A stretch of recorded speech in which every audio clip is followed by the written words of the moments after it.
to our pod, and by that I mean on Wednesdays we read. I'm Hannah. I'm Laura. And we are two best friends who do a deep dive into a new book series, one book at a time. Right now we are investigating the Dublin Murder Squad. The Dublin Murder Squad. And Laura, we are starting the final book in the series. The final one. This has been one of Laura's favorite series to cover, sans the last one. But sans the last one.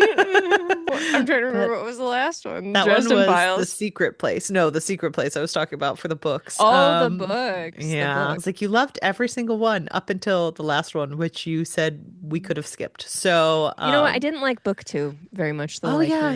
Yeah, I wasn't big on that one, but that was the thrilleriest. Yeah, and you were like fine with book 2. I feel like you were still appreciative of Tana French's I was just writing. Like, yeah, I get it, but I just don't like thrillers, and this feels thrillery. Yes, but you did not care. I don't care for Job. I don't care for the Secret Place. I don't care for Job. I don't care for the likeness. We're getting into the Trespasser, the novel that says, do you remember that propaganda is bad and many people are racist? Do we remember that misogyny exists? Yes, we are well aware. Because even in this book, Tana French is sometimes like, well, it would have been fine if I were a woman, but it's the lily white Ireland that like they can't take hold of. So can she write a good female? Sort of. So that's good. But Laura, before we dive into it, what are you reading, watching, and or enjoying? So I dove back into The Way of the House Husband, the manga. And so I've read a couple more volumes of that. I'm now through volume 6. And I think there's only like 14 or so volumes out. So I'll have to keep reading. It's just a very basic manga about a man who is a stay-at-home husband who used to live as like a crime boss and he fell in love with a woman and now is like learning how to adapt to being someone who takes care of the household. And it's very funny. When I've talked about being anxious reading Jujutsu Kaisen, none of that anxiety exists at all in The Way of the House Husband. This is very just like, we're following this man who's like, uh-oh, I have to go to the grocery store today and I need to make a list. And it's delightful and there's no tension at all. It's just the funniest, cutest slice of life. I don't think it's a fantastic series. I wouldn't be like, oh, my favorite series, but it's very cute. And so I'll continue reading just because it's easy on my brain to not have to think about a lot of things at the moment. And I like that every now and then to not have to be thinking too hard. I feel like weirdly the month of March 2025 has felt like it's a million years long and we both don't feel like thinking. So yeah, I feel like sometimes I just literally want to read or watch things where I'm like, I don't have to think a lot about it, where I lean into more comedies, more like panel type shows where it's just like other people are doing the talking and the thinking. There's nothing like, there's no high stakes. There's not a lot of, who done it, that kind of thing. I just kind of like that a little bit more at times. So I'm kind of in one of those moments. Although totally flip-flopping from what I just said, totally contradicting myself. I did read a short story by Gillian Flynn, The Grown Up, and this, and you know, I do like Gone Girl. I have gone on record. Girl. I, a girl, have gone on record saying that I like Gone Girl. And that may be one of the only thrillers that I'm like, I like it. I get it. That's fair. It's one, and I'm maybe being too harsh. There's probably other thrillers I'm forgetting that I don't. Nope. We remember. Don't correct ourselves. We're going to be Amy done and Gone Girl, and we're going to say we are right 100%, and we get to do what we want to do. Laura has never liked a thriller. I've never liked a thriller beyond Gone Girl. That's the only one, and I've never said that on the pod in the past 5 years or so. Never mentioned that once. So yes, but I did read The Grown Up by Gillian Flynn, and this was a twisty short story that got really wild at the end to the point where I was like, okay, we are really flip-flopping back and forth with this plot in ways that I was like, okay, so lots of red herrings here. So it was a quick read, and I did get sucked into it and want to know what happened, but yeah. Interesting one. I just don't know if I'm a thriller person. I think I just start to get a little bit too, is this realistic with it all? You know what I mean? Yeah, so that's fair. Yeah, The Grown Up, it was okay. I think it's part of it. It says at the end that George R. R. Martin challenged Gillian Flynn to write this story, and I think it's part of an anthology that he put together. So I'm not sure what that anthology is. I had just like a skinny little book that I read, but yeah, it was delightful. And as far as watching, I've been watching a lot of Last One Laughing, the second season, the UK season, and I love it so much. And I was so excited for this season because my favorite person, David Mitchell, is on this season. And Laura wants to hang out with him so I badly, want and to be she friends with him and Victoria so badly.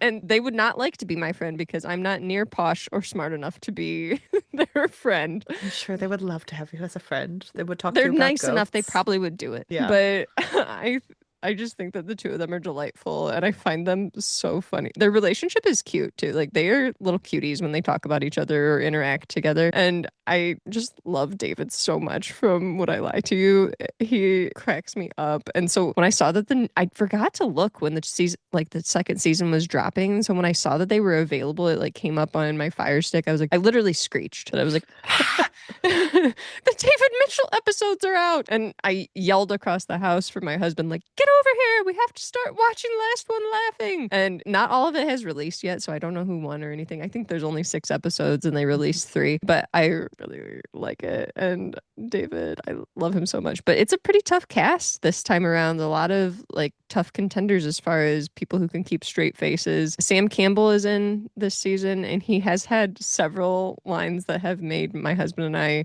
literally laugh out loud because there was a moment where I don't know if you know who the comedian Alan Carr is, but he is a more flamboyant gay man who is hilarious. And Sam Campbell was asking him like how he Oh felt yeah, about I know him. monster Yeah. trucks. And Alan Carr looked at him and was like, "You don't know who I am, do you?"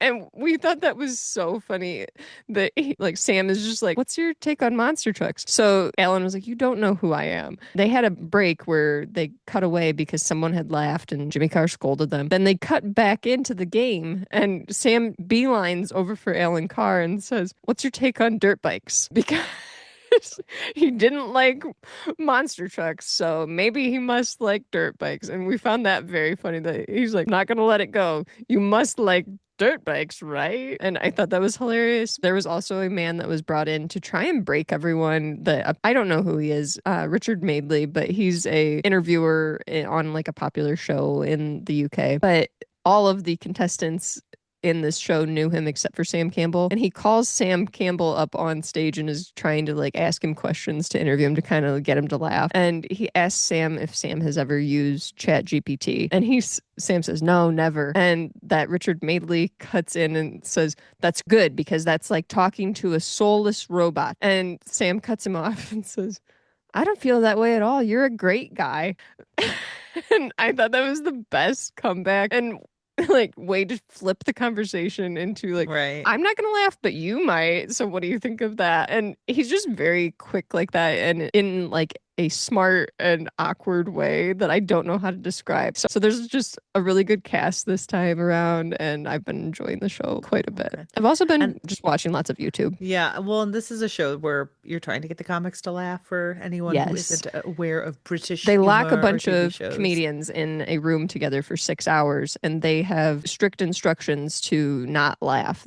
And the person who has not laughed by the end of the game wins. And I think you get 2 chances. So you can laugh Yes. once, but then after, if you laugh twice, you're out. So it's pretty stiff competition, though. They've got quite a few that are very good. Like Ramesh Ranganathan is in this Love Ramesh. season, and I thought he would be very good. He's laughed once already, and Jeez. so he is, but it's an interesting tactic that he takes where people will try to say something to be funny and he immediately goes off on them and will kind of go in on like offense to try and break down the like, why do you think that's funny? That doesn't sound funny to me. That's not how an anecdote works, and kind of break it down. But it's interesting the way that like almost Lord of the Flies pack behavior starts to occur where the other They're contestants like, can we get you to break? well, the other contestants immediately will start to join in with Ramesh and they will like attack this comedian that he's going after. And I was like, wow, it's so weird how it's much easier to gang up and be mean to someone than it is to try and like come up with something funny to do. That's amazing. And to like break them via like insults. So I just thought that was interesting. Like, wow, pack mentality is effective in many different realms. Gotta do it But sometimes. Yeah, I've been enjoying that. And then just lots of YouTube, watching YouTube on a lot of board games and stuff. And Hannah, you and I played a board game. We We played a couple board did games recently on BGA, and I on thought that was a BG lot of fun. and things I didn't realize. I haven't played Wingspan in over a year and I do not recall the rules. Did I understand how egg laying worked? I did not. I need to read up on this so we can play again. Yeah, we played one game of Wingspan, and then we played two of Ticket to Ride, and I had not played Ticket to Ride in well over a year, so I was like, I think I remember this. And then I was playing it on my phone, which was far too small of a screen, so I should have been playing it Laura on my was playing with a computer. couple of handicaps because I was on my computer and it was much easier to see on your computer. In the first couple of rounds, I will say, like, I kept doing something and then I figured out the rules, but it is easier to play like two people. And I had Hmm. very good luck with my train lines. Well, I couldn't So, figure out too when I was initially like trying to pick the routes. I wanted to pick all three of them, but it was like not letting me pick all three I for think you some can only reason. pick two the first time. Like they Oh, okay. required you to only pick two, And then I was because having it's a trouble like two-person even game. because and then one time I like selected one that I wanted to highlight and I pressed the wrong thing and so then it selected something that was not on my route. So I was like, well, that didn't work out for me. Oh well, but Yeah. it's just a game. It's fun. We'll So have to get laptops and be better yeah, I competitors need for to each just other. remember not to play that on my phone. It's far too hard. Well, and it And was just hard with Wingspan because I didn't even realize that I could see your board until halfway through, and I scrolled down and I was like, "Oh, it's I can see what Laura's doing. Cool!" mhm. Like, so Yeah. it was my first time on BGA, but it was a ton of fun, and I enjoyed both BGA games. is a lot of fun, actually. I play a Yeah, lot of Azul on BGA. I think that that's probably like the easiest one for me to play right now on BGA because there's always people that want to play it, mm, and so it's really easy to like start up a game, and it's just I don't know. I understand the rules fairly easily and everything. I'm not good at it, but I just like to play, and I think the replayability of it is nice because there are so many people that know how to play it and are just like kind of yes. hanging out there, like yeah, I'm willing to start a game of Azul. Why not? Wingspan is harder to get a game going. My husband played a game against of Azul against one of my aunts, and my aunts are like sticklers for Yeah, you rules. told And me about this. he realized if you entered the game early, you had a higher chance of winning. So he just ended it. And she was like, "Well, that's one way of doing You can it." force the game to end by Yes. like finishing out a certain row. And some players do go for that strategy where rather than like try to build up points by like filling out your Yes. mosaic, they will specifically just try to like end the game. Like, I'm going to have the most points if I just do this. And then it kind of like screws people over a little bit. I don't know how that would always work out. I do think on BGA you can rank other people, like give people star ratings for like Mm, how they behave during games because I know that you're supposed to be, even though it's online and everything, you're still supposed to be nice and everything. It's games, it's for fun. right. You shouldn't be like bashing other people or anything. And I do wonder if somebody was like going on like all these Azul games and winning a lot and gaining a lot of points because they were just doing that. I'm like, I wonder if people would like start to rate them Rate them lower. low. Yeah, that's fair. I think it's something you could probably get away with at a family game night for one try, but then people are not going to want to Right. play that game anymore.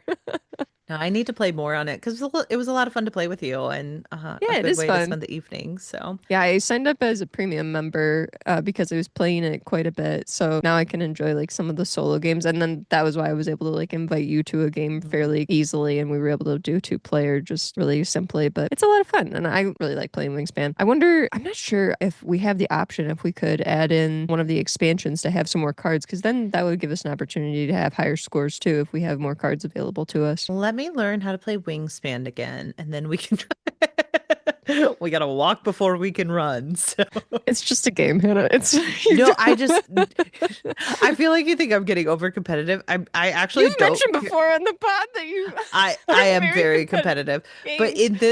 in this case, it's not my competitiveness coming out. Like I don't care. I think you will probably win for a while, and that's totally fine because I'm learning. It was literally I had no idea what was going on, and I felt very like I'm not being a good participant because I'm just clicking buttons until my turn is over, and I don't want to do that to you. Like I actually Got have to it. sit down and read the rules, so I know what I'm doing because I do this thing, especially on online games, because I used to play a lot of online games, but if I didn't know how Okay. they were played, I would just click buttons until I learned. But I'm not gonna lie, Wings, I do that. So BGA has tutorials for like how to play games, and if I do the tutorial and I don't understand it, I'm just like, I'm just gonna enter a game, see how it yeah. goes.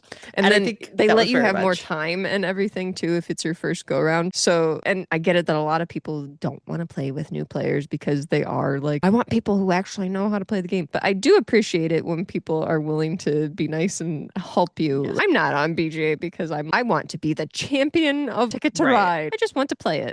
No, that's very fair. I just want to know what I'm doing because it's like it's one of those where it's weird to be sitting there and being like, I'm just pressing buttons with my friend who we're actually supposed to be playing a game together. Because if it was strangers, I think I would probably be like, I don't care, who cares? But I always hate doing that when I'm like, I feel like I'm not Wingspan is actively more complicated participating. too because it's an engine builder game. Yeah. So there's like a lot of moving parts because you have to try and build up certain things in order to trigger certain other things to happen. And I So don't it is more for complicated. I kept activating cards and being like, I don't know how that happens. Oh, sure. So Yeah. do you want me to explain the rules of We Wingspan or can, should we do it is off this, mic? we should Okay. probably do this off mic, but this I is can just do our a separate discussion video of, where I just talk about Wingspan because I feel like, and this is something that's annoying to me actually, but every time I play Wingspan with my husband, I feel like generally I'm kind of helping him along because he mm, forgets the rules somehow or yeah, doesn't understand something about it. And then he always beats me. that's He's always the just best. He's actually very good at games, just kind of naturally good at board games. And I think it's because the way his brain works, because he's a mechanic. So that kind of stuff Mm, just like hmm. kind of comes to him, but without trying too hard. But it does irk me a little bit when I'm like, well, I'm helping you learn the rules here. I'm And now helping you you beat me by win. a bunch of points. Yeah, Okay. that's But perfect though. it is a complicated game, but it's fun. I like it a lot. And it was fun playing with you. But Hannah, what No, have you it's been good. reading, watching, and or enjoying? Well, the elephant in the room right now is we're posting this on a Thursday because yesterday we enjoyed being on a different podcast for April Fool's. April Fools! We got Yay! you. If you thought that was us yesterday, we You got guys have very not been tricky. listening for very long. Uh, You I'm are new to Lily. the podcast if you thought that was us. You thought it was a great episode, and you're Welcome. going to tune in You to know our what? voices every This week. is something I'm slightly worried about that we will gain a lot of followers and lose our dear friends, fiction fans who swapped episodes with us for April Fools. Their following will go down. I'm So worried about that. I very much enjoyed creating this because I had an idea to do this, like Well, percolating in I the back of came up my with it mind. because I was Yeah. like, Oh, yeah.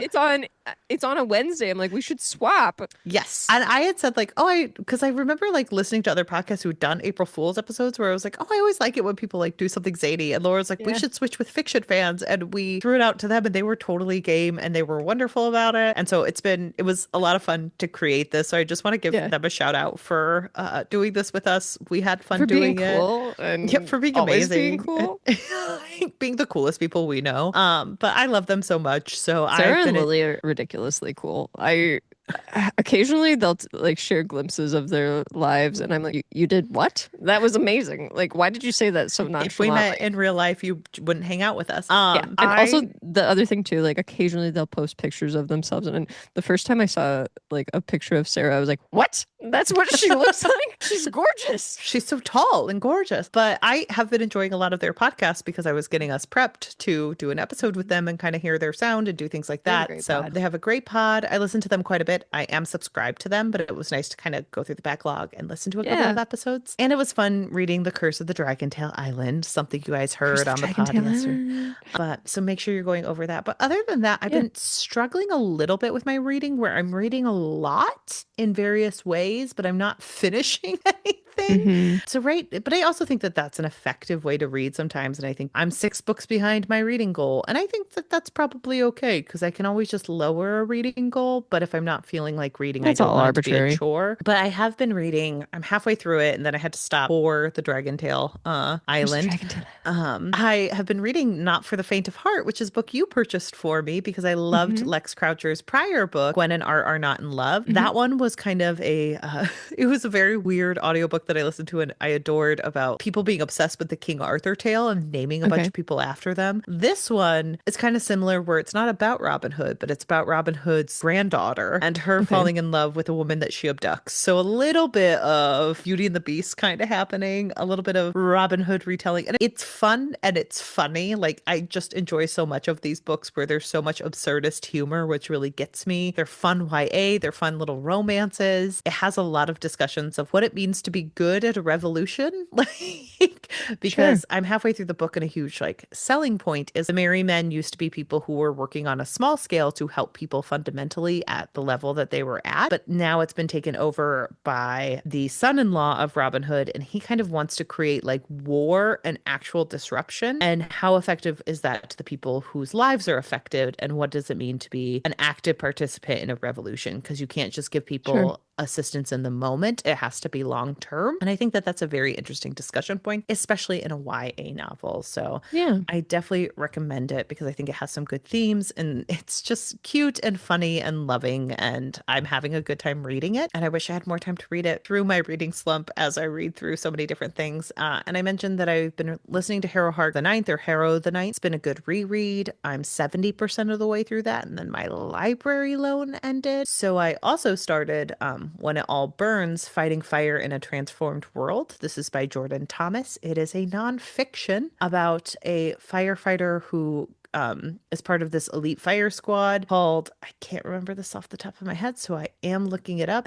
They're called Hot Shots, and they are some of the most important firefighters who are the frontliners for wildfires that spread Okay. throughout California Very and dangerous. all the other locations. In the book, he's working towards his PhD in anthropology, so he looks at fire and the spread of wildfires and how it was taken care of culturally because Hmm. before we became a very colonized America, a lot of indigenous tribes actually had controlled burns, but Yep. we've now created a society where that is no longer allowed and it's become Hmm. incredibly dangerous, especially with fossil fuels and all these things going Hmm. on. And so he tells the story and he layers in societal teachings and things about wildfires and indigenous cultures, along with his actual experience fighting these fires with the people around him. And he talks about their different political views. He talks about the realities of doing things like this, where all of a sudden there's adrenaline rushing and you have all these people doing infighting because that's what you Sure. do when you're doing these types of things, and how there's like good and bad. And it's just very interesting. I'm currently in a section where he's talking about how if any of these firefighters are injured, they are not covered by benefits from the federal government, even though they're federal employees, because they are hired on as contractors. So they are not eligible for benefits because they are seen as not quote unquote year round employees. So they're 1099 employees. They are 1099 employees. And so if they get injured on the job, they are reliant on GoFundMe, which is Wow. awful because these are people Yeah, in that's very dangerous. terrible. Yes. So this came out, I think, last year. So it's a pretty recent book. Yeah, it came out in Okay. 2025. I highly recommend the book. It is one of those books where this morning I was in on my way to work and I was like, do I want to listen to this? Because I'm going to get bummed out about the state of the world we're in. And then I like started listening and I was enraptured by it. Like, Hmm. so I've been listening to that on my dog walks. My husband's been traveling this week, so I get to like take my dog out on a walk and listen to this wonderful book. And it's been very informative, very good, and I highly recommend it. So those are I'll the have to tell things my I've husband about been. that. He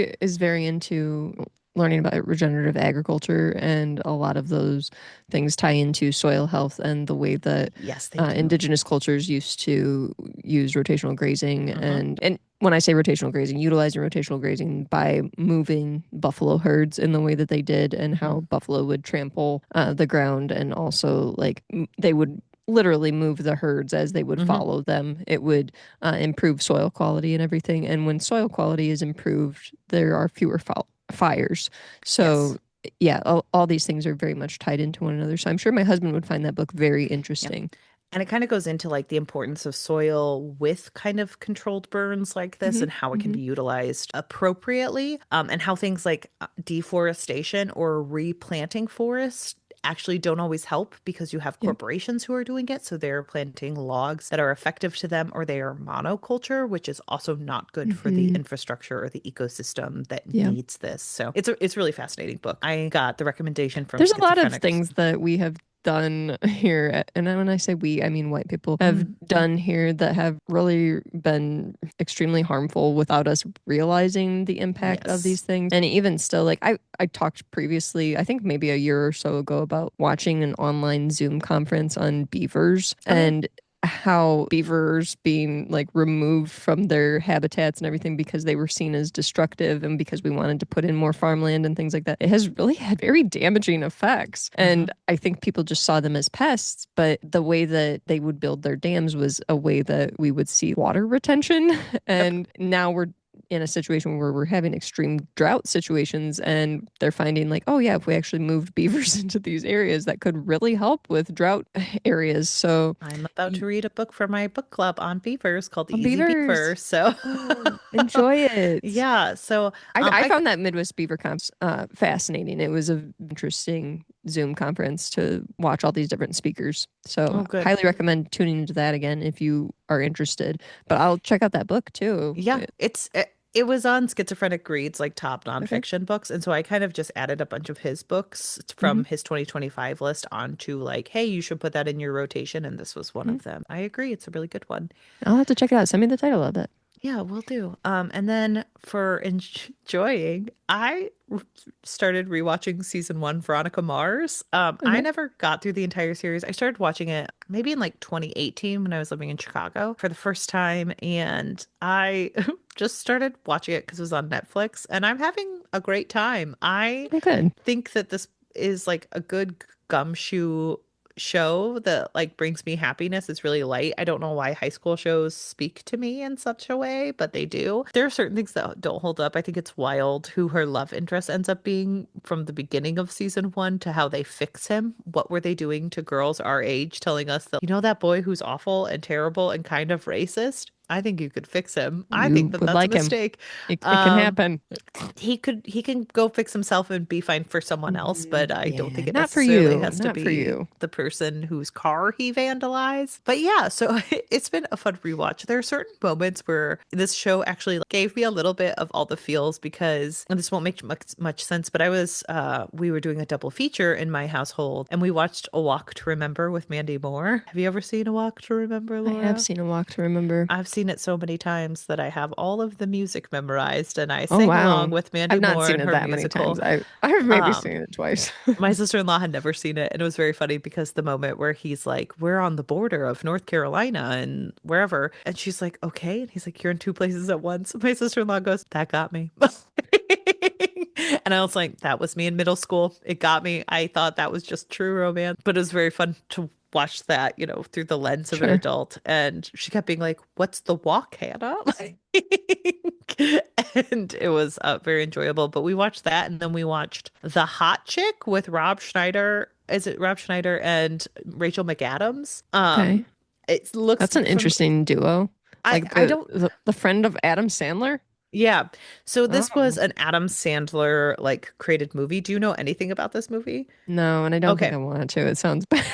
So it's not terrible. This was a movie I Okay. used to watch with my cousin growing up, but it is a body swap movie where Rob Schneider swaps bodies with Rachel McAdams. Like they put on these magical earrings and swap places, and Rachel Okay. McAdams has to find like him again so that they can like swap back before the full moon, or else she stays him. And one of the letterbox reviews is surprisingly not transphobic, surprisingly racist. And that review holds up because actually, when you watch it, you're sitting there like, we are in the darkest timeline because this movie came out in 2002. And yes, a lot of the jokes are, it's very funny watching Rob Schneider be a woman, but everyone is on board with the fact that he body swapped with this person. Everyone calls her Jessica throughout the entire movie. They're like, no, that's Jessica and that's a woman and we need to help her get back. And there are certain things like the girls want to see all of their friends' penis because she grew a penis. Uh-huh. But like outside of that, like one of them falls in love with her. She's like, well, we're best friends and I love you and this could work now. And she's like, oh no, honey, I like men. And it's like a Oh, kind of like, it sounds bad, but it is very well done the way they do it. And yes, they didn't interesting. mean to make this well. And it is horribly racist. If anyone watches this, I'm not signing off on a lot of racist stuff that happens in this Sure. movie. Adam Sandler literally has dreadlocks in it and plays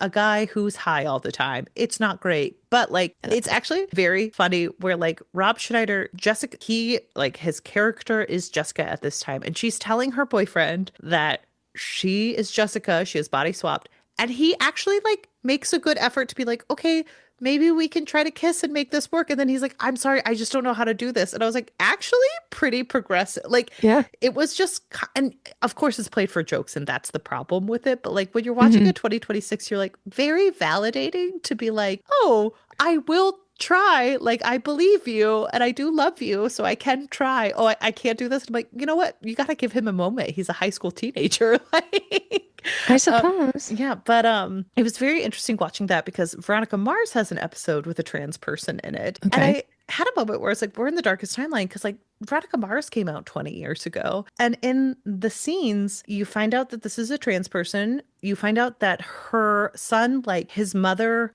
isolated him, told him that his father had died, you know, and the trans person is in a loving relationship with a very masculine parole officer. And like it's Oh, like okay. married to him. They have a great relationship. Hmm. And the like the son has a moment where he calls her a name and it's awful, you know, but later like Veronica's like, you know, I would give everything to see my mother again. And your father drove 90 miles each way once a week to come see you at the movie store.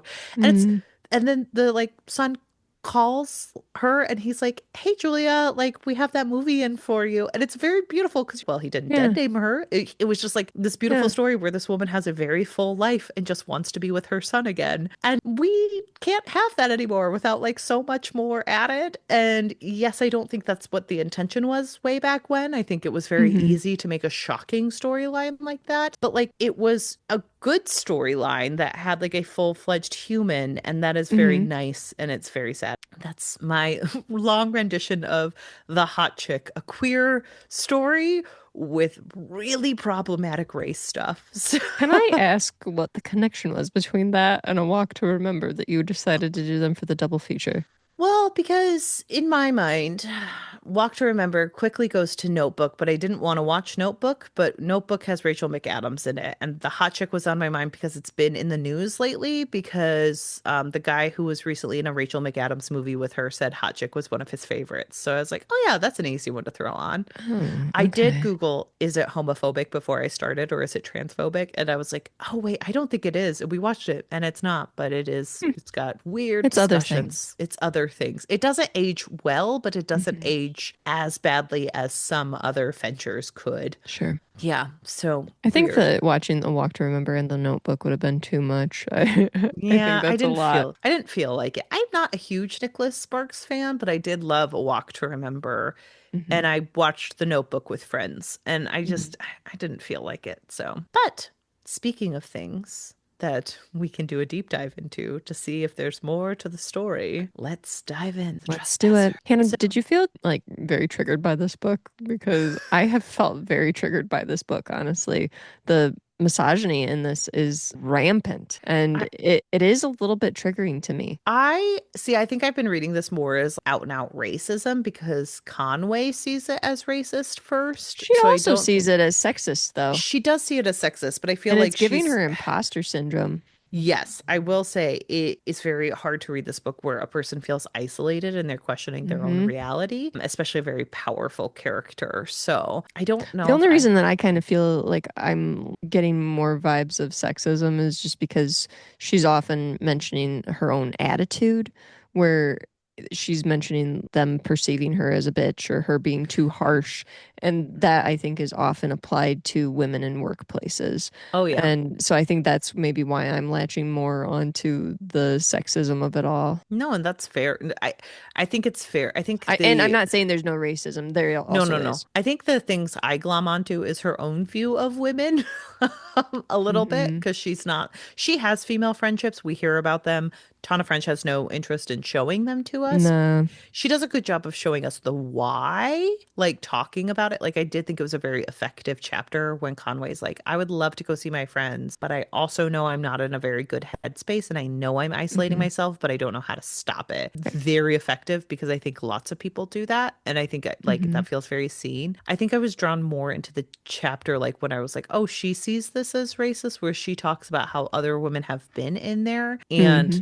Ireland is kind of, she says, quote unquote, lily white, and that is Hmm. what affronted them. Yep. So I think I looked at this as kind of she doesn't play ball, so the misogyny comes out, but I think it's one of those intersectional like lenses where she talks about the feminism or the misogyny was an easy way in to the actual problem because it was Hmm. easier to say she was a woman who was not nice and didn't belong than they're racist pieces of Hmm. shit. So I think it's a both. Like she is a Hmm. woman and she is a woman of color, and that is Hmm. deeply problematic. So these are hard sections because she is literally being treated awfully. She's being ostracized and they are So we're going fucking through with her work. chapter We're 10? going through prologue through chapter 9. Prologue through chapter That's 9. Okay, so I've read through 12 because I started getting just so into it. And honestly, like it was just very much just bothering me. And you're getting into a little, these mild spoilers for next week, but around the point that we stop, we have Antoinette that's really questioning a lot of her own skill, even though yeah, she knows for sure that she is a qualified person. right. She's questioning her own relationships and also questioning her own value as a Hmm. detective. And I think that it's unfortunate that the way that these other people in her workplace treat her, that she has imposter syndrome. She Yeah. doesn't think that she is worthy of the role that she is in, even though she definitely is, because they've broken her down with so much misogyny and so much Well, racism. it kind of talks about the insidious nature of this type of treatment where she talks there Mm-hmm. are certain sections, and this is like maybe this is a themes and character discussion, I think, but it's worth saying here at the top of the episode where a lot of this she talks about how it doesn't matter who's actually doing it because it's probably someone different each time, Yep. and they all think it's okay to treat her like this for various reasons. So they may not all Mm-hmm. think it's because of racism or sexism, but it's the insidious nature of having those types of beliefs Yep. inherent in a person that they are not challenging, where they think it's okay to treat a human like this and someone who's very effective at their job because the stuff they're doing is diabolical and it is not professional. Like the stuff they Yeah. are doing can ruin cases and get people back on the street, but they Hmm. think that they have the upper hand and they think that they have a right to do this. Hmm. And that is the hard and fast rule. And like she talks about how she can't turn them in because then she becomes an even bigger problem, which like happens in all spaces, but it is also very true in professional spaces where women think they have to deal with certain types of treatment. It's I'm bad. not gonna lie, like I feel very triggered by a lot of the stuff that she is going through. I obviously don't work in like a high pressure situation where we're dealing with cases that are being thrown out, but working in customer service, I deal with a lot of Mhm. sexism, and I often have to just let things Yeah. go because that's what you're expected to do. And it's hard to see double standards that exist. It's also hard letting things go when Hmm. people treat you like garbage Yeah. just because you are a woman, even though you are capable of doing things that they're looking for help with, et cetera, et cetera. Not saying I'm a perfect person who knows how to do everything perfectly and can always help people, but there have been many times when I have experienced extreme sexism to Hmm. the point where people will not, men, I shouldn't say people, men will not give me even a chance and will say, no, not you. Yeah. And it's very disgusting to me to see this in an even more professional Yeah. situation where a lot of time, and this is also maybe imposter syndrome existing for me too, where I feel like in my specific job in customer service that I have kind of built up in my mind that, oh, people who are someone who are in a more professional job, a more professional career, they don't have to deal with this type of treatment in the way that I do. The way that I have to deal with this is because I'm not a police officer or a doctor, but these exist in so many different Yeah. areas. And it's unfortunate that in our current timeline, we're still treating women with such disrespect and going backwards, honestly, anymore. I have worked in firms before where someone said, I know the woman has to plan her wedding, but shouldn't she be on this meeting? So it happens everywhere. And during like this era, this came out in 2016, my dad once asked me, like, well, if you were being sexually harassed, would you report it? And I was like, well, I'd have to think about it because it's my career on the line. And it was just like very eye-opening for him. Like, he's It's like, well, unfortunate though, because I mean, like, I'm even thinking about situations where people have made extremely inappropriate comments to me, and I have mhm, just let it go rather yeah. than pursue these types of situations because I can't jeopardize the business. Right. Yeah. And I think some people think about it as like, well, it's just a joke. And it's, Hmm. but is it like if there's a But is power that a joke? difference and is it? Mm. So yeah, I think So, there's. yes, it's an extremely triggering book so far. Let's get into it. So we first find out that Antoinette does not know who her daddy is. She was raised by a single mother who often told Conway about different versions of her potential father. Hmm. But later she finds out that the birth certificate says unknown or unidentified. And from what I got, I think like the writing on the wall is that her father was likely Middle Eastern based on what the mom hints at, where she Hmm. calls him Egyptian and then she says he's from Saudi Arabia. Like there's a bunch of So different. she'll ask about him and she gets a different story every single time. And it's But a it's little always like he disheartening was to a her. prince or he was a doctor. And it's always later in life where Antoinette realizes like this story doesn't hold up. Hmm. And she's Yeah, always it's a little curious on it, but disheartening. she says like her mom just kind of overall falls flat on this, and she ended up being a cop so she could get out of her mom's house in order to kind of make something of herself, and she knew that this was a good way to do it. But Hmm. overall, she's kind of removed herself from who her father is, and then In a maybe not the I mean, healthiest yeah, way. and like the way of like I just Hmm. don't care anymore, but. Where she's like, just get over it. So I listened to the audiobook version of this, and in this book they Same. call Moran Morn. And I was like, "Ooh, Morin. I have not been saying his name I was saying correctly." Moran also. Yeah. It's So Morin, Conway apparently. and Morn are on the night shift as homicide detectives, and they think it sucks because it's all just a lot of people killing each other drunkenly. She talks about how it often is loads of paperwork, two men fighting each other, or beating on women. And Yeah. tonight there was a Lots of boring domestics. yeah, there was a boring tiff between two people. They had a bunch of witnesses on it, and they just are working through the witness statements to ensure everything matches and they build a strong case and they can get it signed, sealed, and delivered and move on. They are currently at the bottom rung of all of the homicide Hmm. detectives. So they're about to be done for the night and go celebrate, as Steve says, where Conway is like, we're not celebrating Morn. This is stupid. And she talks about how optimistic he is. Throughout this book, she's like, Morn loves a happy or a dramatic retelling. He's kind of romantic, and she likes that about him in certain ways, but she also gets frustrated by it. I Then, feel like the way that she talks about him, she does genuinely enjoy him, and he is very much like a glass half full person yes, to her glass half empty.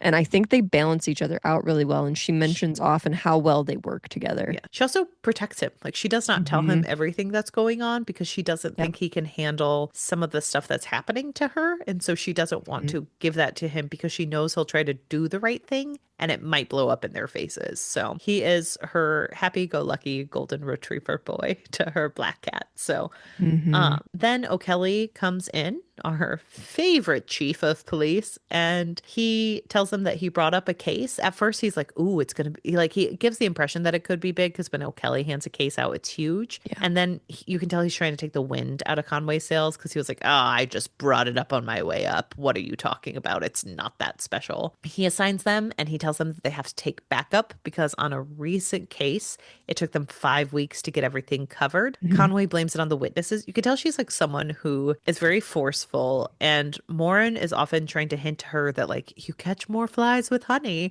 but she can't help herself. She wants to be who she is, and I'm she just wants saying to that call things out. it makes complete sense to Oh, me yeah. because of the sexism. And I feel I get that way as well in certain interactions where I get too forceful and it's a situation and like I've even like had discussions with people before where they're like, if you came at this from a different approach and were nicer about it, people would listen to you more. And I had to be like, no, men will not listen to me unless I am forceful. And I Also, I've been that's the vibe screamed that at I'm by a getting from man. her.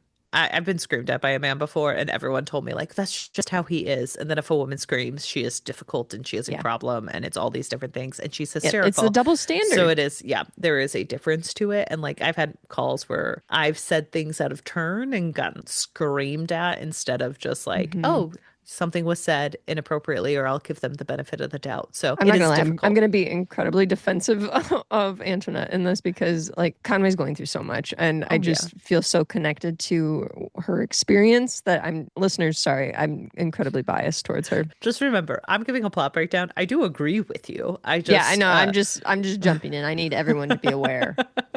Laura's For on the the men hunt. that are listening, you need to be paying attention. Well, and she's defending herself because the witnesses weren't talking to him, but we do find out later in this section that one of them called and the call didn't get through to her. So like Hmm. people are actually actively trying to mess with her and Hmm. it's bad. So O'Kelly assigns Don Breslin, who is like A a major red flag. Like, um who he's talks so like awful. I hate who him talks so like much. this, and he's kind of like got it all. He's this And he's one of those like cool kind of like old school stretching detective. always to kind of like flex and show how big he is type thing. And I'm just like, ugh.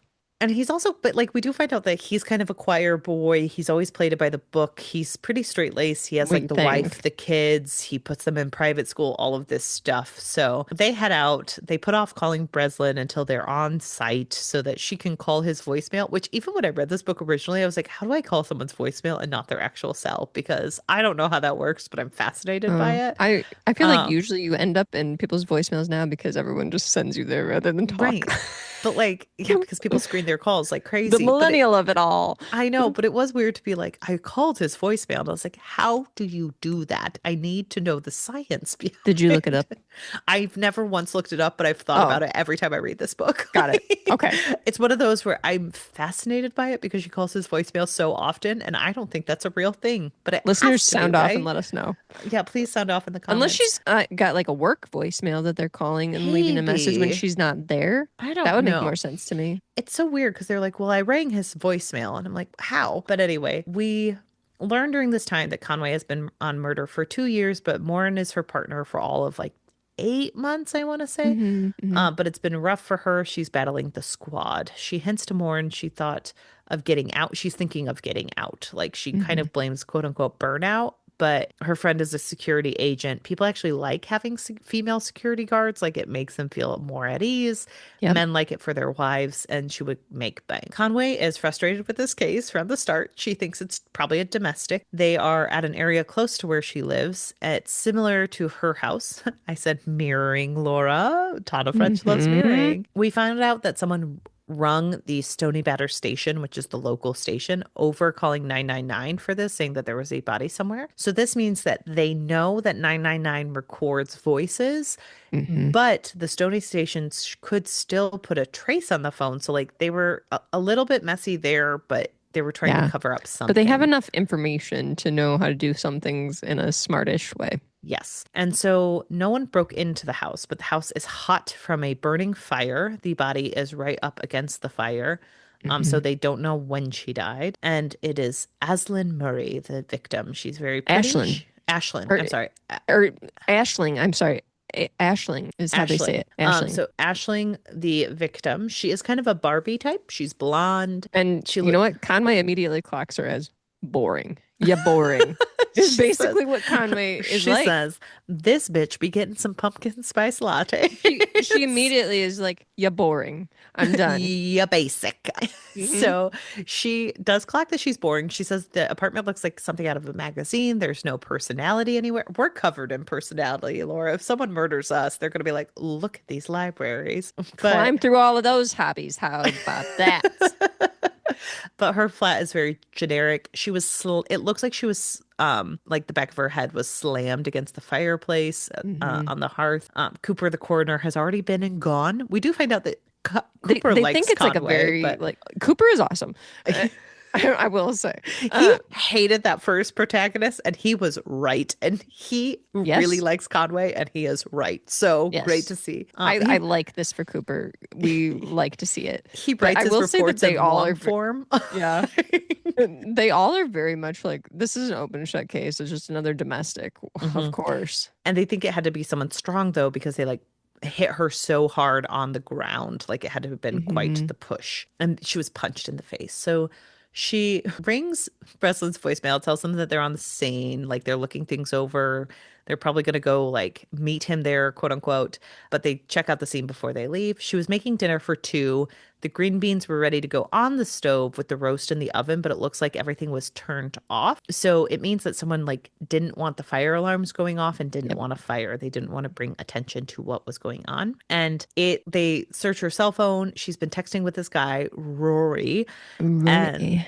Rory Fallon, and they had been seeing each other. Ashlyn was kind of giving him the runaround where she was like, "Oh, I can see you on Thursday." No, I can't. She's like canceling suddenly. If he texts her to change plans, she makes him wait 3 days. Conway says that it's very much by the book. She read it out of a magazine, what all this was. Which is So also a red flag that things are too easy.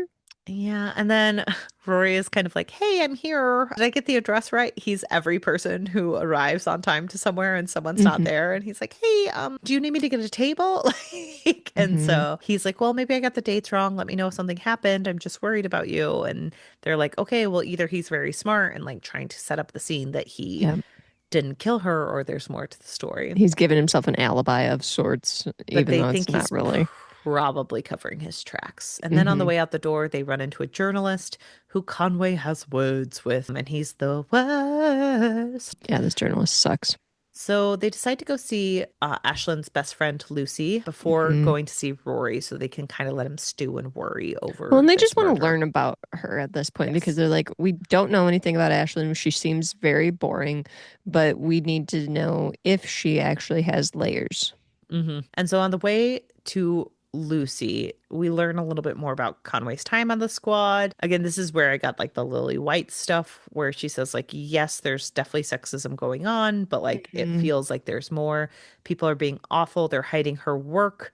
They're trying to get her to fail. They're like posting photos of her saying she was drunk at a Christmas party. And she's like, this stuff does stick with you when you're Yep. someone like me. Like it won't go away. She points out that she got a reputation because she didn't laugh at certain jokes. One person she like Hmm. shut down because they touched her physically and Yes. she put them in their place. But like She it, like grabbed their arm and was gonna like break their wrist, wasn't yeah, it? yeah, she got, and like, again, these are things that It was. women get to have autonomy Hmm. over their bodies. Hmm. I think it was And one of those things, though, again, where she's like, if I don't take this to this extent, they will not take me seriously. yep. I don't need to report it. I can just literally threaten them with violence Yeah. and they will take me seriously for that, but they Yep. will despise and hate me for and make my life miserable if I actually went by the book and did things with HR. Right. And so she said that it used to be okay with her old supervisor, Costello, who was super nice, but now it's rough. She even had her inbox wiped at some point, which again, this is where I'm like, it's going up to a level that is so inappropriate. It's ridiculous. Hmm. Like, this is a whole investigation, and people are lucky more people don't get turned in for doing this type of stuff. So they get a call on their way from Breslin. His voice is very posh and he talks like this. And she talks about how he looks like very into his looks. He has lots of like expensive suits. He comes from money. She calls his voicemail back and tells him they're going to get Rory and asks him to get an instant room because he'll have a better time than they will, Hmm. and floaters for the case. Then they ring Lucy's building. She comes down and immediately knows that they are there for Ashlyn. Yes. She tells them that she knew Ashlyn growing up and that she like knew that Ashlyn had this date and she was a little bit worried for her. You never know. She's very into like asking if Rory Hmm. is the main suspect, but we find out a little bit about Ashlyn's background. Her mother was really sick for a long time after Ashlyn's dad disappeared on them. Left, Which she is a said. connection to Conway, whose dad was not around. So we are Mirroring. going to be thinking, okay, daddy issues, both of them. Yeah. And so Ashlyn spent a lot of her life taking care of her mom and making sure her mom felt all right. Lucy said she was very invested in kind of, again, appearances of like, I can make everyone happy. I can make everyone okay. And less about appearances, but like actually making you feel special or like talking you Hmm. up. Like Ashlyn is very into that. And she said she was naive in a lot of ways. She hadn't really lived much of her life due to being a primary caretaker. And after her mom passed away, she had like kind of come into her own. She had lost some weight. She had gone blonde. She started trying to figure out what it meant for her to be happy. She was taking classes. She thought about quitting her job and taking some time abroad. Like there's a whole thing going on. Hmm. And then she met Rory at this book signing that they had for a guy named Lar. Rory owns a local bookshop. She didn't And have know we him mentioned at before. this point, I'm sorry to interrupt, that No. Conway recognizes Ashlyn? Oh, I forgot to mention that. Yeah, Conway When you're talking recognizes about her Ashlyn. looks, I was thinking about that. I was like, I think Conway has also Yes. mentioned that she recognizes her. Conway has a way with faces, and she remembers Hmm. that she saw Ashlyn once who was like begging her for help, and she blew her Yes. off, and she doesn't know where that came from. So, And it's a situation. I think it's brought up later, but just at the beginning here, she thinks like, "Oh, I recognize her," but I think it's yeah. brought up later that she's the daddy issues thing. They're connected, and Hmm. Conway reverts to her. Just get over it. I did, and Yeah. it's like, oh, Daddy went missing, boo-hoo. So yes. just get over it. So Like, she had ugh. just met Rory. She was really excited about meeting him. And they kind of ask Lucy, they're like, hey, her meeting a guy wouldn't immediately make you jump to saying, is this about her? And she admits that she thinks she was seeing someone else. Like she was canceling plans Mhm. a lot on her. There was just something weird going on. And she didn't know who it was. But like Ashlyn was keeping it pretty close to the vest. They ask her if Yeah. it could have been a married person. And she's kind of like, She's like, yeah. it might be. Ashlyn's impressionable, so like she wouldn't think it was wrong if they convinced her it wasn't not wrong, you know? Hmm. And so there's a lot to her where she's boring, but she's also naive. They leave Lucy and discuss. She's covering up something, they think. They think everyone is covering up something. They wonder if she knows Rory. She seems invested in if he was the prime suspect. They wouldn't tell her which way, but she seems on the up and up. They wonder if Ashlyn was maybe seeing a criminal. That's why he knew to call the local police. And they also Hmm. wonder if Lucy actually knows who he is. They decide to keep this quiet so it's not a huge joke on the squad that they're like, oh, they think it's some criminal. Ha ha ha. Yeah. And so they head back to the office. Breslin's coach is there, so he's somewhere. They call his voicemail again that they're going to go talk to Rory. They meet with the I just don't floaters, like Breslin. Stanton and Deasy. Who had brought in Rory Fallon. They said he seemed fine, like he seemed pretty Hmm. chill. He had done a huge fry up for the morning, and so they're kind of like, it's weird. He'd probably be kind of a psychopath if he's totally fine with this. He's not very anxious at all at this point, No, which and is a red flag they if go you're into the thinking that he's the killer. they go into the observation room, and he's kind of a nerdy guy who's like kind of cute but not really. Like I was like, when I remember reading this, and I have a huge thing for Clark Kent, and I was like, Hannah's type. Like owns a bookstore, glasses, got it. He kind of strikes me just by the description as one of those guys that kind of like flies under the radar that Mhm. he's not the outward person that you would think of a lot of girls like trying to hook up with him, but he is cute, he is smart and funny, and he just is someone that once you get to know them, you're like, okay, I love this guy. He's a hidden gem. Well, we do find out a little bit more information. Ashlyn had someone who jumped over her fence on October 20th at 1 in the morning. They had called the police. He was kind of like a middling man. I keep using the term middling man throughout the rest of my notes just to mean like a nondescript person, white, Hmm. male, likely like younger to middle age, just like no identifiable features. Right. They told her to get a dog and better alarms, but she did have an alarm system. It just like wasn't in use at the time. It's a whole thing. So Conway during this moment also realizes that someone just fucked with one of her witness statements. So she's kind of like dealing with the like inherent, someone just messed with my stuff. I forgot to lock it up. Hmm. I forgot to keep myself protected. So someone took advantage and did this. She knows no one will be on her side if she reaches out. And so it's her like doing a really effective job at doing her job correctly while Yeah. she's having this like paranoid kind of panic moment. She has to protect herself by doing her job so perfectly, and Yeah. it sucks. And so they do see that someone had recently searched for Ashlyn's name in the system with her DOB and murder, which is technically a crime, but everyone does it. So Morn doesn't want to blast this. He kind of wants to keep it hush hush that someone from murder was looking into this woman. But again, Conway has a moment where she's like, no, I'm sick of this. These are supposed to be my teammates. I want to try to give them Hmm. almost like give them the benefit of the doubt, like hope, but also know in her heart of hearts that no one will stick up for her or reach Yeah. out. And she kind of does a shout out where she's like, has anyone looked for this woman? And no one speaks up. They go to the observation room again to clock Rory. She and Morn bet he's going to cry. They often do this. They call Sophie, who is the crime scene detective. She's also close with Conway. I think they do a Yep. really effective job of showing like the problem isn't Conway because people who Because other are people that she's working with tangentially really respect love her her. and like her a lot. Yeah, it is the problem of the squad poisoning the well at this point. So And they're it's also a situation too where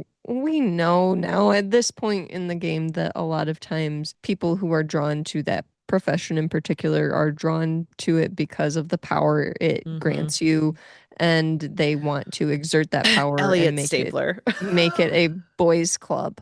And so My the situation here is that Antoinette is not a boy or a white boy, and she doesn't fit their club rules. So they're making yes. life hell for her. My husband quotes that like he said like there's a scene in Law and Order SVU that he thinks about a lot because he often I will fall asleep to Law and Order and he will watch it. He's like someone once says like, well, Detective Stapler is one of the best detectives there is, and he was like, no, he is not. Yikes. He is a Hot take.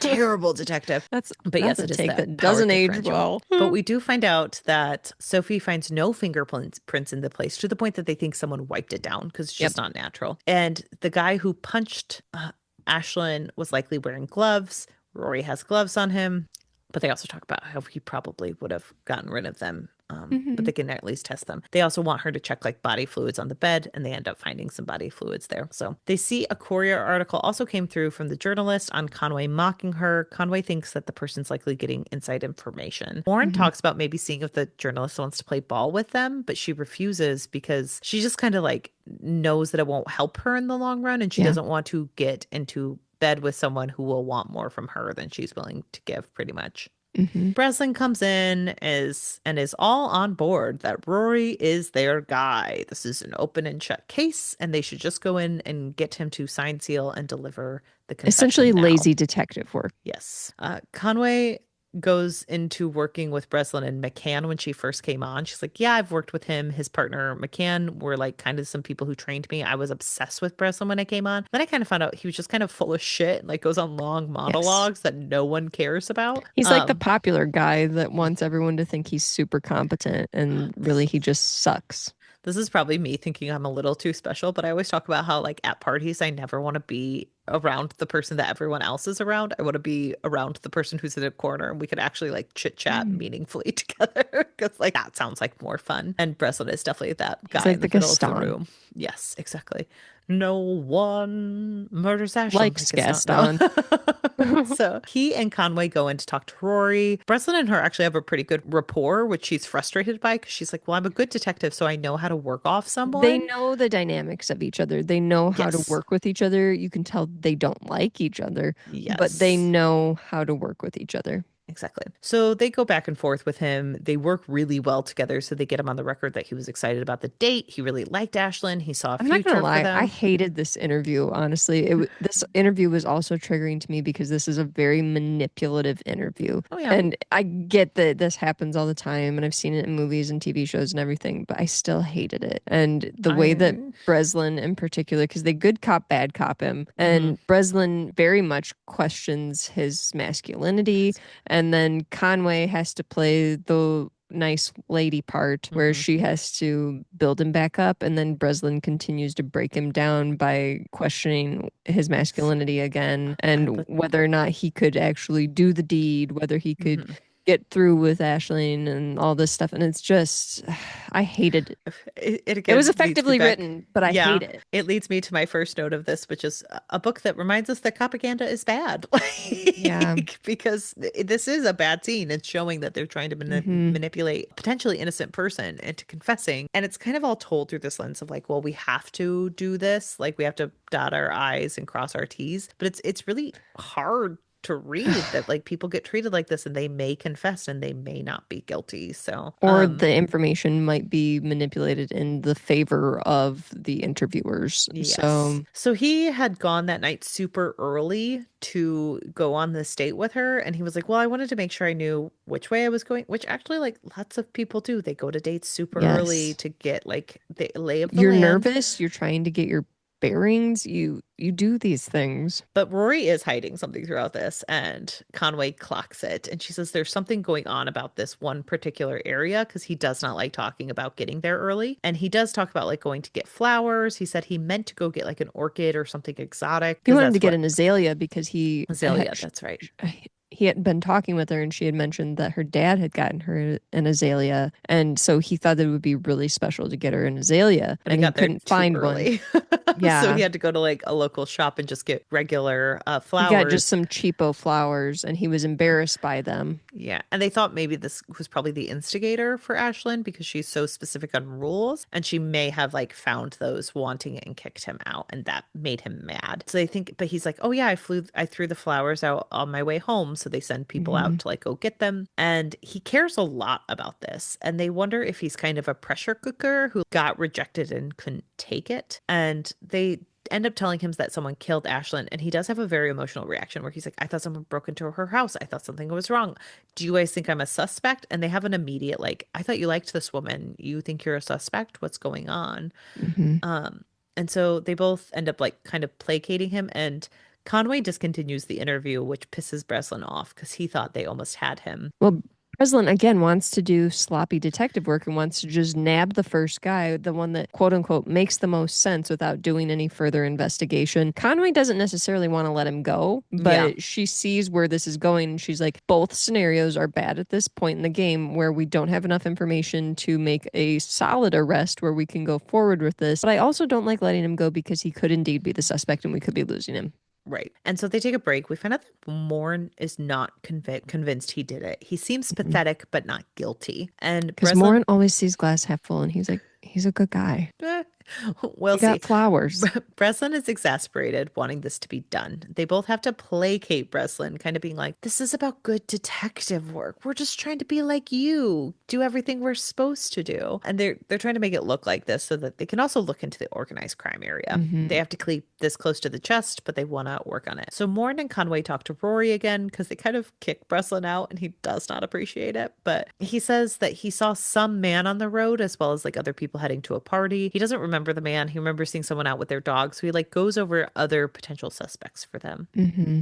but he is obviously hiding some. So they have their first case meeting afterwards. They kind of send him home for the time being because they can't hold him. And they sick a newbie on Breslin to follow him around because during this time they talk about like, he seems weird. Is he potentially on the take? And is he trying to help to make sure that whatever crime boss was involved with Ashlyn? They like, There's a cover up of some sort yes, they that think there's a is cover up. happening. And I think it's blatantly obvious to readers too that Breslin is a walking red flag. Something's going on here. He's too involved. He wants to close this too quickly. He's not wanting to dig into this any further. And for someone who claims to be such a good detective, you think he would want his name all over a big scene that would get him a lot of acclaim. So they do take notes. They send him out to talk to Rory's known associates. They're actually detecting. Mhm. And I do think that French is very good at showing that, like, he does seem sloppy and a red flag to readers. But you also have O'Kelly who's being like, hey guys, this is an open and shut case. We have the guy who is supposed to have dinner with her. This is a naive person who doesn't have that many friends. What's the holdup? Because, like, from the outside looking in, it looks like this could be a very slam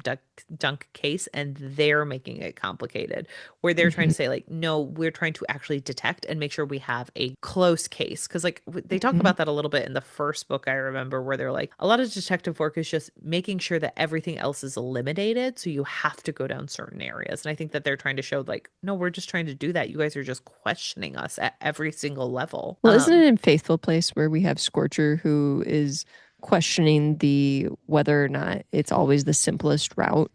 Yes. And I do like that French brings that up that we do have some detectives who are questioning, do we always have to go with the stereotype? Yeah.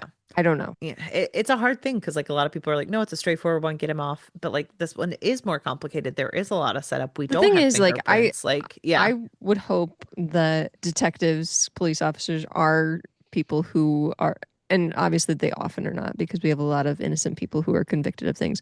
But I would hope that when we are dealing with cases like this, that detectives are trying to find out all sorts of information so we don't have innocent people being convicted because these are people's lives. Yeah. We do also find out that O'Kelly gave Conway this job because she was competent. He liked her work. She was a shining star in missing persons, and Hmm. he needed a new cop, so he picked her. But then all of this stuff started happening, and all of a sudden she was no longer shiny and new, and she was a problem. So they do talk to O'Kelly. He kind of is like, Breslin says you're holding stuff up. Why are you doing this? I need this solved right. Like, if it's easy, it's easy. Get it done. She's kind of fighting against him, where she's like, are you saying I don't know how to be a detective? Like, I know how to do my job. Like, do you want us to Hmm. do this Hmm. sloppily? And he doesn't appreciate that. So she heads home for the night with Morn. Like, they go their separate ways because they've Hmm. been doing a double shift. And we find out that Conway has been isolating herself from her friends, like I mentioned. Like, they invite her out to the pub, but she brushes them off. We also find out that right now she's talking to her mom a lot, and her mom is someone who doesn't have a lot of emotional reaction. So she sometimes tries to get a rise out of her. She tries to like tell her these deep things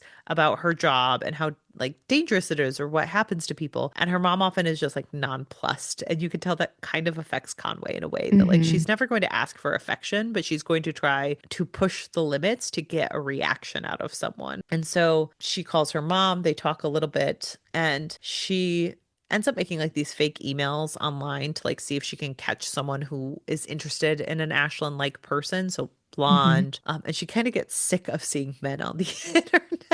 She's like, wow, this is ridiculous. She's Aren't we all frustrated. sick of seeing men on the internet? I She often is, like go into comment sections of places and I'm like, I'm sick of seeing men on the internet. That's why do men? maybe they should take a She, break. she's getting frustrated at everyone's neediness. And then she decides to email someone she doesn't usually try to reach out to. We go to the next chapter. Sophie calls her in the morning. Sophie says that Breslin was trying to sneak information out of her, but she didn't give him anything. They do find some black fibers around. Everything's been cleaned by a professional, or like likely professional. But there is something weird on Ashlyn's computer. She mostly just shops and does things, but there is a file called Mortgage, but it's Hmm. password protected, and they can tell that it contains pictures, which wouldn't make sense for a mortgage document. Conway goes to find Breslin, and she overhears him talking to McCann, his partner. And McCann, he's like, I've got a handle, don't worry, like, da, da, da. And McCann says something about that bitch. And so she thinks that they may both Cue be on the attack.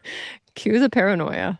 Yeah, and she's like, I think something's going on. They might both be on the take. They're known as such choir boys. Like, they don't sleep around, they don't do anything. Hmm. What's going on? And even later in this, Breslin has a moment where he had tried to get rid of his rookie, and he's like, I'm having an affair. And they're both like, no, no one thinks you're having an affair. Everyone knows about that. So, like, you're obviously lying. She does confront him about talking to Sophie, and he plays it off as like, I'm trying to help you guys out. I know you had a He double was like, shift. you guys were sleeping and we were doing the work. So thanks a lot for thanking us. And he's like, you have to think about the squad. You can't be difficult because of the We took squad. one for the team and you were Hmm. home sleeping. And he kind of like he walks back everything and has an explanation of everything. Hmm. So she and Morin go around to the local pub. They throw Ashlyn's picture around. One barkeep does recognize her, and he says that she was in there with, again, a middling man. He Hmm. recognizes Conway from a few months back. He's like, oh, yeah, you were here like a couple months ago. So she's like, I know he's good with faces. He remembered me. I Yeah. wasn't here. We also find out that Ashlyn's dad didn't just leave, he disappeared. This is where Conway recognizes Ashlyn. She had come looking for more details on her father. So Ashlyn reaches out to her old team on missing persons, and she asks them to send over the dad's file so she Conway can learn. Or yeah, uh, sorry, reaches out Conway. about it. Yeah. Yes, she Hmm. reaches out about it, and they do get the file delivered. She specifically says it has to come directly from them to her. And so one of them had to wait around, and he was like, hey, they said you weren't in. I just came up because I thought maybe I missed you. And Hmm. so people are messing with her still. They tried to get the Hmm. box from her. She wonders even if it was Breslin. She has no idea. So they look in the file. They clock that he looks exactly like, or he has the same energy as Rory. They look Yep. different, but like he loved her. But it was a really weird final day before he went missing. He like told her to take care of her mother. So like that's an indication that he ran away or he knew he Yep. was leaving. He had plans to leave. Yes, and everything points to him running away, but for some reason the case file was open for a really long time and there were lots of check-ins with the mother. And we also Hmm. find out that the mom was a looker. She looked amazing, so they wonder if like that's why they kept around because like and we do find out the mom knew she was pretty and used it to her Hmm. advantage because the old detective said don't judge us, don't backseat drive. And Conway calls him and she's like, dude, what's up with this case? And he admits that like yes, she was very pretty, she used it to her advantage, she tried to get people to continue looking into her husband. Hmm. She didn't think he could just just disappear. And here there's all these phone records and text messages with this woman who he was taking to see her dying mother. And then it's obvious they start an affair at some point and they run away together to England and he Yep. has a brand new family. And so Conway kind of is like, you usually hint that he's fine. Was that ever done with the mother? And he's like, I don't know. It was early in my career. Don't talk to me about it. So there's something weird going on. Yes. And then we do also find out that like Ashlyn came in to talk to them later and he ended up kind of revealing it, saying like, Yeah. he's not coming back, but he was fine and he lived and he was fine. And Mm-hmm. this like obviously devastated Ashlyn because she's a very deep romantic. She thought she could be Well, and the other reunited thing with her too, I father feel like after. everybody would be, if you thought you had a close relationship with your father and understood them, you would be devastated and not want to accept those results. Right. And so they kind of talk about she probably didn't handle it well. And they didn't even get her in touch with the new family because he was like, what good Hmm. does that do? Like the mother knew what happened. Like, why would Yep. we devastate them like that? And so there's just a lot of complicated stuff going Yeah. on. And so Breslin's kind of throwing a hissy fit about everything, how long this is taking. He wants to get it done. They're kind of infighting a lot. Like they're just like, what's Kind the of, big they deal? are. Yeah. Like, why are we doing it this way? Why aren't you, this is where he's like, I'm having an affair. And they're like, no, he's not. This is ridiculous. Hmm. And so he did try to do a voice ID with all of the known associates with the police station operative. But Morn points out that this probably ruined any actual identification moving forward because or like the newbie recognizes this where he's like, I don't think he'll ever be able to get a new ID again. We just mixed him up. And they're like, yeah, that's kind of what happens, but it feels weird. And during Yeah. this time, Breslin also is trying to almost buddy up to Conway, being like, we can help you and you just gotta play ball. And she's frustrated. He And mentions like having ins with certain people that he knows she's ambitious, he can help her yes. out, that type of thing. And like this is also hitting at a very specific moment where she did just talk to her old unit and like the guy indicated like, oh, we'll go get a drink sometime, but he kind of is hinting, don't mention I helped you. Hmm. We're not going to see each other anymore. And she realizes like she's actually poison right now.